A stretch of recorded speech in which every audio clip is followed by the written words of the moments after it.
नमस्कार दोस्तों, मैं आपका दोस्त दीपक गुटरेजा। आज दिन हम आपको नई नई शख्सियत से मुलाकात करवाते हैं। आज हम जिस शख्सियत से आपकी मुलाकात करवा रहे हैं उनका नाम है पवन गुआनीवाला। पवन गुआनीवाला जी हरियाणा प्रदेश व्यापार मंडल के प्रदेश के महासचिव हैं, कांग्रेस के वरिष्ठ नेता हैं। साथ ही आपको बता दें कि विधानसभा महेंद्रगढ़ और भिवानी के ऑब्जर्वर भी हैं और साथ ही कई एजुकेशन सोसाइटियों के ट्रस्टी भी हैं। पवन गोवालीवाला जी आज हमारे साथ हैं, हम उनसे पूछेंगे क्या क्या आगे जो है उनका रहेगा। साथ ही हमारे साथ अजय मल्होत्रा जी भी हैं। अजय मल्होत्रा जी वरिष्ठ पत्रकार हैं, राजनीतिक विश्लेषक भी हैं। पहले मैं पवन जी आपके पास आना चाहूंगा। चुनावी माहौल है, कांग्रेस के आप वरिष्ठ नेता भी हैं, किस तरह का माहौल जो है वो आपको लग रहा है? क्योंकि फिलहाल जो है 2 बार से बीजेपी भिवानी महेंद्रगढ़ लोकसभा से अपना कैंडिडेट जिताती हुई आई है। मोदी की लहर जो है वो पहले रहती थी, अब क्या आप मानते हैं, क्या स्थिति है? मुकेश जी, मैं पहले तो आप सब लोगों का हार्दिक अभिनंदन करता हूं और मेरी प्यारी जनता को सलाम करता, सबको नमस्कार करता हूं।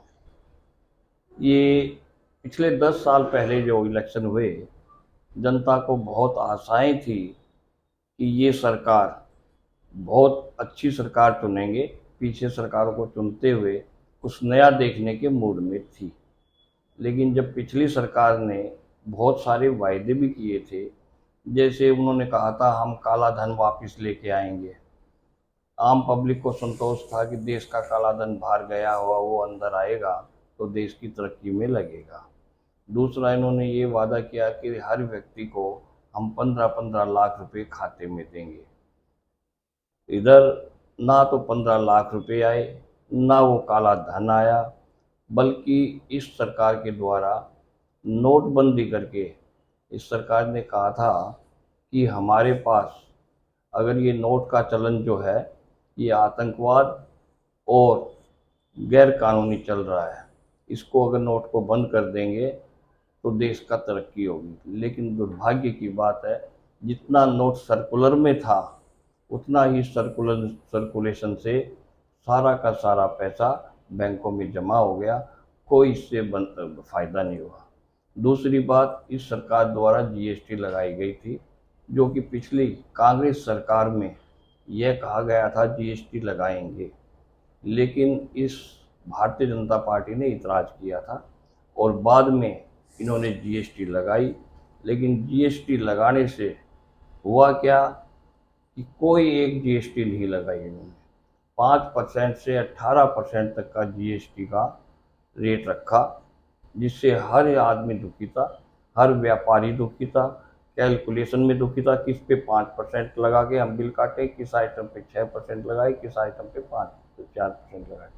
बाद में इन्होंने जो टैक्स लगा दिए, मसाले पे टैक्स लगा दिया, नमक पे टैक्स लगा दिया, तेल पे टैक्स लगा दिया, हर खाद्य पदार्थ पे चीनी पे टैक्स लगा दिया, चाय पत्ती पे टैक्स लगा दिया। तो इससे आम जनता को भारी रोष है। पवन जी, जो एक तरफ तो हम कह रहे हैं कि सरकार पे टैक्स ने बहुत टैक्स लगा दिए जीएसटी के, दूसरी तरफ सरकार ये दावा करती है कि व्यापारी वर्ग का हमें पूर्ण समर्थन है। तो इसमें कितनी सच्चाई है सरकार के दावों में? ये पूर्णतया गलत है, क्योंकि सरकार ये दावा करती है कि व्यापारी वर्ग का हमारे को साथ है, लेकिन ये बिल्कुल ही अंदर से खोखला है। व्यापारी डरा हुआ है। आज आप देख लीजिए, देश में कोई व्यापारी, बड़ा व्यापारी जिसे हम कहते हैं, उसको हर वक्त ईडी का डर लगता है, सीबीआई का डर लगता है, इनकम टैक्स का डर लगता है। कोई भी सामने नहीं आता, हर आदमी साइलेंट मूड में बैठा है। जब ये इलेक्शन होगा तो लोग अपना आक्रोश निकालेंगे। कांग्रेस कितना उम्मीद करती है छोटे दुकानदार से, और आम जो दुकानदार है अभी वो उनको कितना समर्थन दे पाएगा? मेरा मानना है कि व्यापारी वर्ग जितना दुखी है, उससे ज़्यादा तो ये लगता है कि सारा व्यापारी वर्ग, मैं तो 80% तक मानता हूँ कि व्यापारी वर्ग इस दफ़े साइलेंट है, लेकिन सारा कांग्रेस को समर्थन देगा इंटरनल। कहीं भगवान राम के नाम पर भारतीय जनता पार्टी की तरफ से नहीं झुका हुआ व्यापारी होगा? देखिए, भगवान राम आज तो आए नहीं। भगवान राम हमारे जन्म से पहले, आपके जन्म से पहले और हमारे फोर फादर के जन्म से पहले ही हम भगवान राम का याद करते हैं। सुबह उठते ही जब बोलते हैं, आपस में मिलते हैं तो भी राम राम बोलते हैं। सब लोग जानते हैं कि राम मंदिर का जो प्रचार हुआ केवल पॉलिटिकल प्रचार ज़्यादा था, धर्म के नाम पे वोट बटोरने का प्रचार था। धीरे धीरे आम जनता समझने लग गई है कि ये जो प्रचार है ये निरर्थ है, भगवान सबके हैं। हम भी सब सुबह भगवान को याद करते हैं।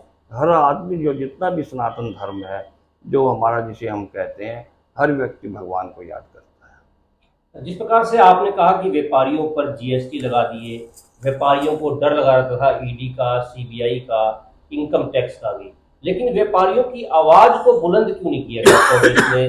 कांग्रेस ने क्यों नहीं आवाज उठाई, क्यों नहीं उन्हें मजबूती से आगे लेकर के गए ताकि इस चीज का मुकाबला हो सके और उनके डर को निकाला जा सके? नहीं, राहुल गांधी जी बार बार ये कहते हैं हम छोटे व्यापारियों को लाभ देंगे, क्योंकि आज जो जितना देश का व्यापार है सबसे ज़्यादा छोटा व्यापारी करता है।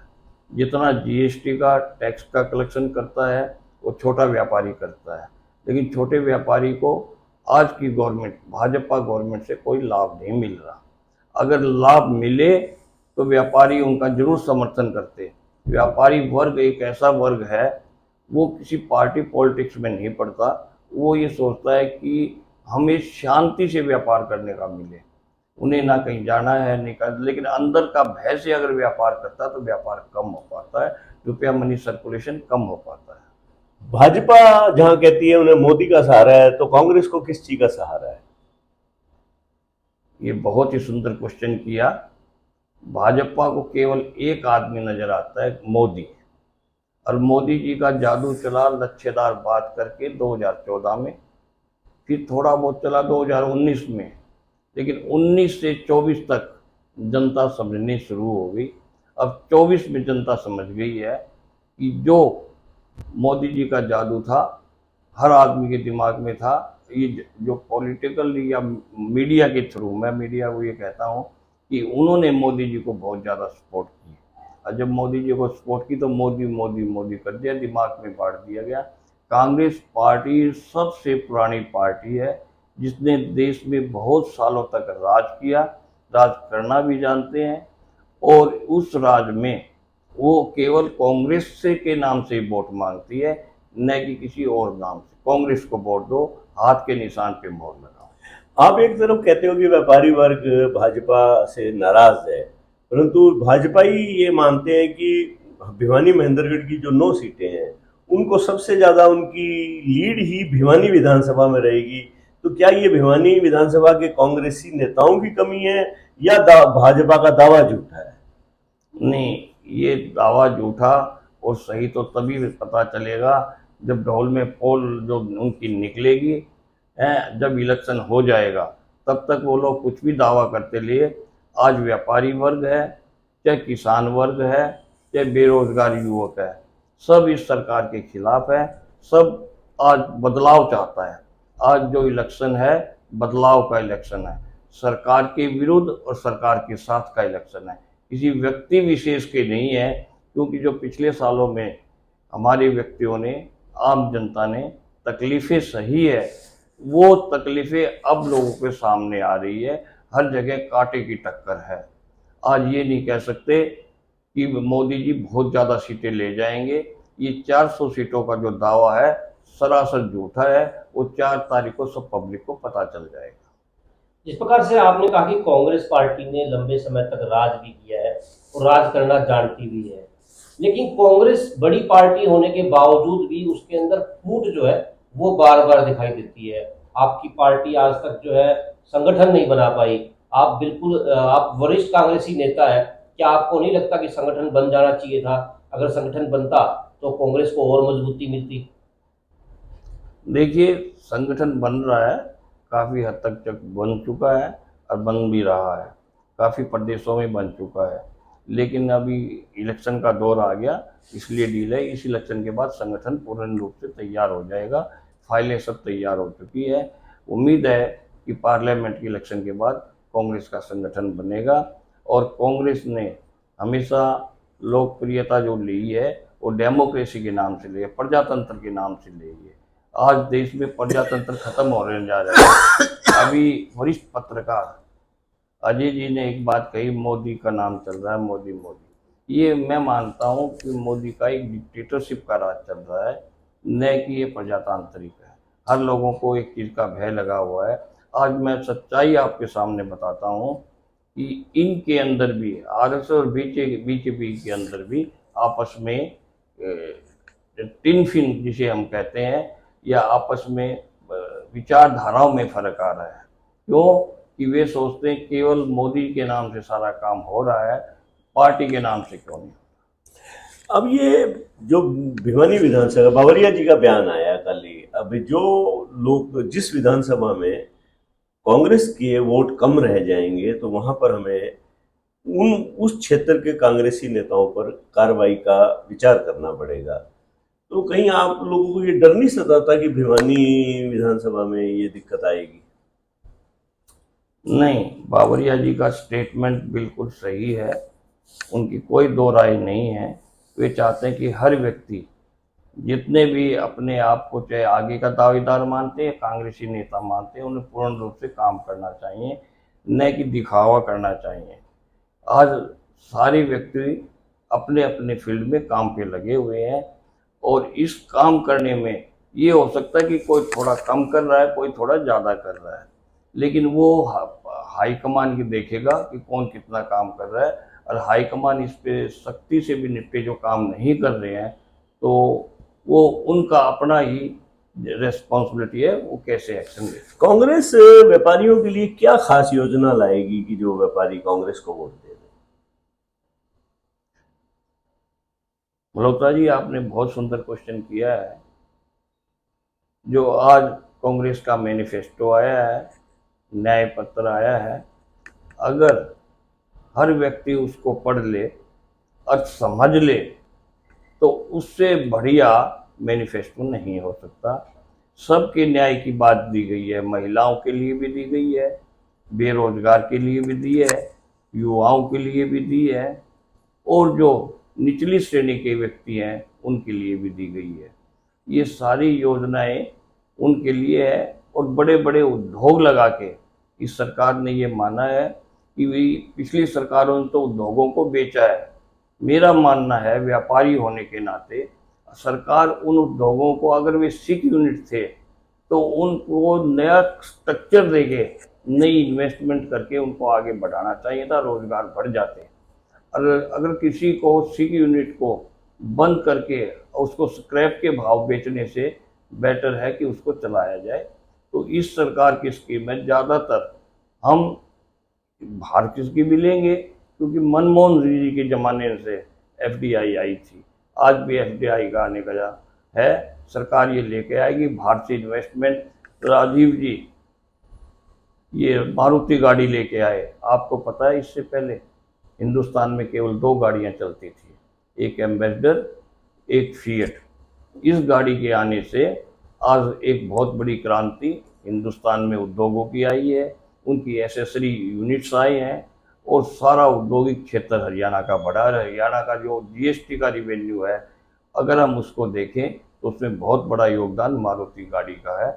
और इसी तरह कुछ यूनिट सरकार लेके आएगी भिवानी क्षेत्र में। राव दान सिंह जी ये बार बार प्रॉमिस कर रहे हैं अपने हर भाषण में कि हरियाणा में कोई बड़ा उद्योग लगाएंगे, वो भिवानी में लगाएंगे, ताकि वहाँ युवाओं को रोजगार मिले। भाजपाई 23 तारीख को मोदी जी के महेंद्रगढ़ दौरे का इंतजार कर रहे हैं। उनका ये मानना है कि मोदी जी आएंगे और उनकी सबकी नैया को पार ले जाएंगे। तो कांग्रेस के पास इस चीज की क्या काट है? देखिए, मोदी जी 23 को आएंगे या बाद में या पहले आए, मोदी जी तो रोज आए हैं। अगर आप इलेक्ट्रॉनिक मीडिया को देखेंगे, टीवी पे देखेंगे, तो केवल और केवल मोदी जी नजर आते हैं। वही बात पब्लिक स्पीच में कहेंगे, वही स्पीच टीवी पे नजर आती है। तो कैसा जादू कर देंगे, क्या नया जादू कर देंगे? हमें नहीं लगता कि वो कोई नया जादू करेंगे जिससे लोग उनके फिर पीछे भाग जाएंगे। एक लहर होती है, जब लोग मोदी जी 2014 में आए तो लोगों को बहुत बड़ी आकांक्षाएं थी। हर व्यक्ति मोदी मोदी मोदी की कह रहा था, लेकिन आज समय बदल चुका है, लोगों को पता चल चुका है। अब ऐसी कोई नहीं होना कि उनके आने से कोई बहुत बड़ा बदलाव आएगा, क्योंकि सब चीज़ें पहले ही लोगों के ध्यान में आ चुकी हैं। क्या कांग्रेस का भी कोई बड़ा लीडर जो है हरियाणा में रैली करने वाले हैं? कोई कोई उनका भी आने का कोई कार्यक्रम प्रोग्राम बना है जिससे लोगों को लुभाया जा सके, जो उनके मांग पत्र है लोगों के, जो उनको सुना जा सके, उनकी बातों को अपनी बातों को जो है उनके बीच में रखा जा सके?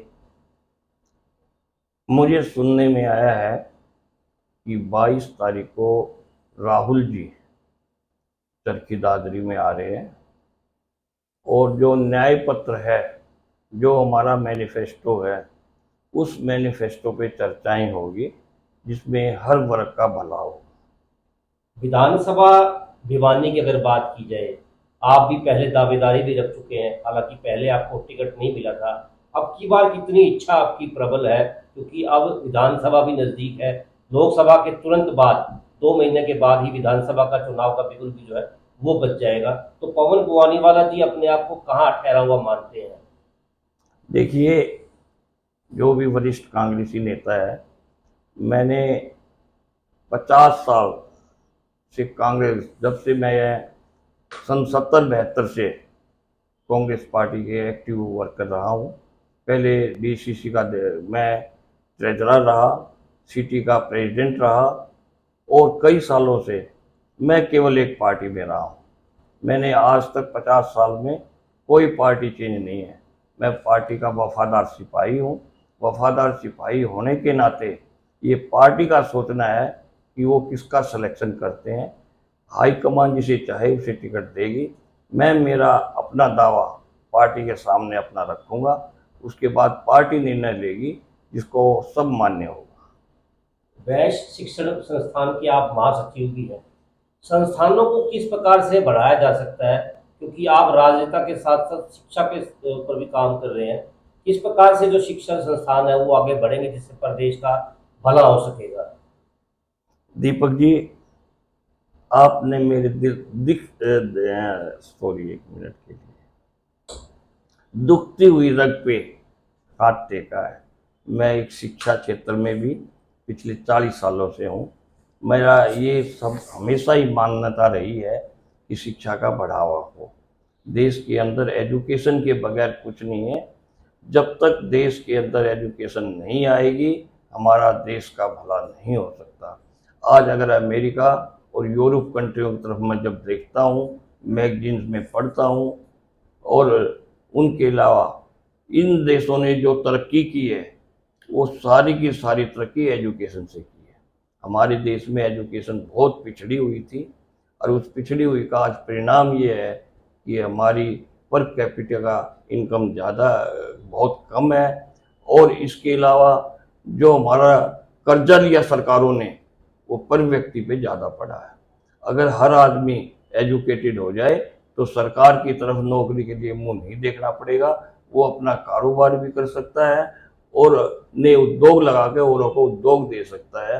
हमारी एजुकेशन में बहुत बदलाव की ज़रूरत है।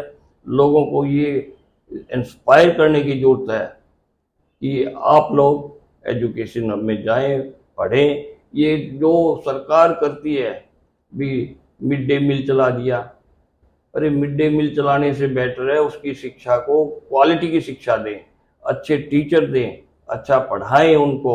आज मैं देखता हूँ होनहार बच्चे हैं, चाहे वो ग्रामीण आंचल के हैं चाहे शहरी आंचल के हैं, वो आज टॉप में कंपटीशन में जा रहे हैं, निट कर रहे हैं, जी कर रहे हैं, उनमें क्लियर करके कोई आईआईटी में जा रहा है, कोई अच्छी कॉलेजेज में जा रहा है। और आपको ये बता दूं, जो बच्चे अच्छा पढ़ते हैं उनको कोई नौकरी की आवश्यकता है, उनको लोग अपने आप अडॉप्ट कर लेते हैं, कैच कर लेते हैं। तो देश के अंदर एजुकेशन बहुत ज़रूरी है। और भिवानी के एजुकेशन में वैश्य महाविद्यालय ट्रस्ट जो एक कॉलेज चलाता है, जिसमें 4,500-5,000 स्टूडेंट्स हमेशा एजुकेशन लेते हैं। दूसरा वेस्ट मॉडल स्कूल, जिसमें लगभग 3,500-4,000 के आसपास स्टूडेंट एजुकेशन लेते हैं। इसी तरह वेस्ट इंटरनेशनल स्कूल है, वेस्ट सीनियर सेकेंडरी स्कूल में हजारों बच्चे यहाँ से एजुकेशन लेते हैं, जो कि भिवानी के अंदर 100% रिजल्ट देता है। मैं चाहता हूँ कि भिवानी के अंदर बहुत ज़्यादा एजुकेशन हो, और यही सोच के वेस्ट महाविद्यालय ट्रस्ट द्वारा वेस्ट इंटरनेशनल स्कूल की स्थापना की गई है। पवन जी, माहौल राजनीतिक है, तो असली बात तो यह है कि आपका क्या मन कहता है कि भिवानी विधानसभा से कांग्रेस की क्या स्थिति रहेगी? भिवानी विधानसभा, देखिए, भिवानी विधानसभा भाजपा का वर्चस्व रहा था, और भाजपा का वर्चस्व रहने से हमारे विधायक भी 3 बार बन चुके हैं, और धर्मवीर जी को भी अच्छी मेजोरिटी मिली थी। लेकिन अब कुछ सिनेरियो चेंज हो चुका है। कैंडिडेट जो आया है वो आज के दोनों ही पार्लियामेंट में जो इलेक्शन लड़ रहे हैं वो ही दोनों ही दावा कर रहे हैं कि भिवानी से राव दान सिंह जब कहते हैं कि मैं जीत के निकलूंगा, चौधरी धर्मवीर सिंह जी कहते हैं मैं तो पवन बुआनी वाला क्या कहते हैं? पवन बुआनी वाला कहते हैं कि इसमें केवल और केवल भिवानी में कांटे की टक्कर है। बाकी राव दान सिंह बहुत जगह से लीड कर रहे हैं। मैंने विजिट किया है, लोहारू भी विजिट किया है, महेंद्रगढ़ भी विजिट किया है, पारडा भी विजिट किया है। जहाँ तक मेरा अनुमान है और सब जगह से राव दान सिंह आगे चल रहे हैं। भिवानी में कांटे की टक्कर है तो शाम में कांटे की टक्कर है, मेरा अपना ऐसा मानना है। ये थे हरियाणा प्रदेश व्यापार मंडल के प्रदेश महासचिव पवन बुआनीवाला जी। पवन बुआनीवाला जी ने जिस प्रकार से बताया कि इस बार कांटे की टक्कर भिवानी विधानसभा में है लोकसभा चुनाव के मद्देनजर। हालांकि उनका ये भी कहना है कि और सभी विधानसभाओं से राव दान सिंह भी लीड लेकर के निकलेंगे। खैर ये तो आने वाला समय बताएगा कि लीड लेकर के कौन निकलेगा। ढोल की पोल खुलने के बाद अंदाजा लगेगा किस प्रकार से कौन जीतता है और कौन हारता है।